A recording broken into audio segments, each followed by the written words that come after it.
Either start with the eye like that, or you could start thinking about how big is the eyeball itself sitting inside this socket. This is where we can use that erasing technique to correct anything. So I'm going to use a little bit of the Gamsol. It's not drippy. And I'm going to come through and start erasing out a few spots that might have gotten a little, I lost my clarity. That fold is where the ball is terminating inside the socket. And that fold actually goes around the eye, right? So the termination of that top fold is just going to tuck inside where the nose happens. So what I'm looking for is that there's kind of a ridge line that happens here that connects to the bottom one. Well, the same thing is happening on the other side, right? It kind of just terminates off and blends. And then it's the darkness underneath that's going to build our form. We're still working from dark to light. So I'm looking for some of these tones that are not technically in direct light, right? As this ball is turning, all of this plane is now facing down. So what I'm looking for is just some kind of tonality. A lot of the skin is pretty similar in color. So we can just kind of get it blocked in, and then we'll start building the volume of the eye. So that color, as the eye is rolling down in one direction, it also means that it's rolling this direction as well as this direction and this direction. So that means that these corners of the eye will be darker here and here, and it'll be lighter across the middle. Fill it all in.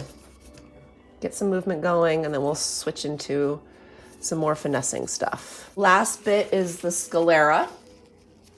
The white of the eyes. We'll just guesstimate at what that color is to begin with.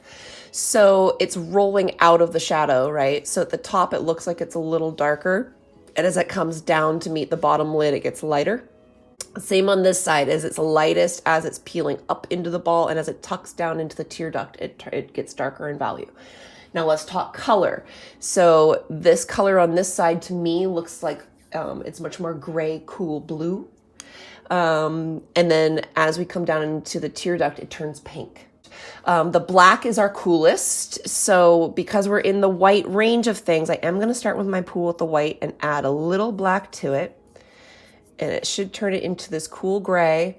And I'm going to make a note of where that cool gray is darkest, where the lid is creating a shadow.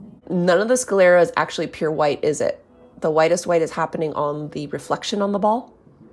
So we want to make sure this still is toned down with a little bit of gray, that the sclera never gets pure white there. So the lids, because they're pressed against the ball, they follow the same contour.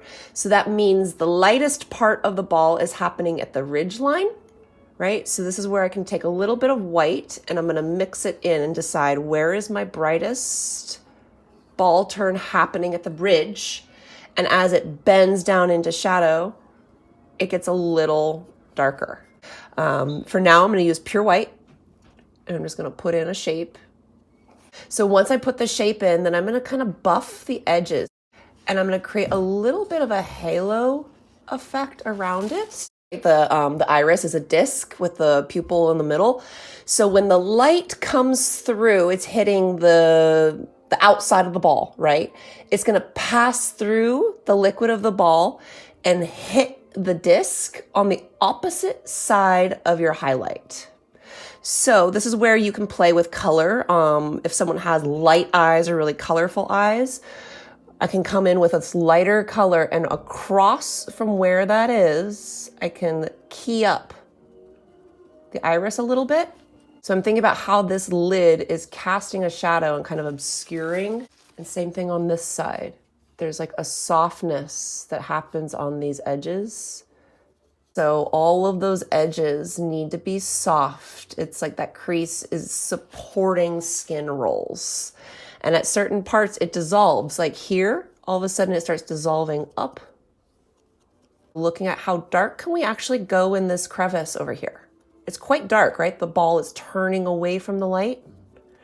So what I'm looking for is that there's a shape here that goes between the lid, the upper lid, and it's going to now support the bottom lid as we come forward with this lid. So we got to make sure it gets dark enough in that crease, and that means the sclera has to be dark enough too. I think I need to go a little darker with mine in that corner so that this ball wraps. There we go. So the darker I go here, it starts reading like it's turning in space. And I'm going to try to decide, where does the sclera actually end? So I'm looking at how that connects on the inside. Maybe we could even do a little pinky highlight inside the tear duct. I'm seeing a little shape in here. And then last but not least, we're gonna revisit that bottom lid. Should follow the contour of the eye. That means that this lid is coming out around the ball, right? And then it's tucking back in. It's tricky because we can't see that ball turn because the skin is obscuring it, right? So it's a really subtle shift. But as long as we continue to think of the eye as a ball sitting inside this socket, I think it really keeps us on track for building that form.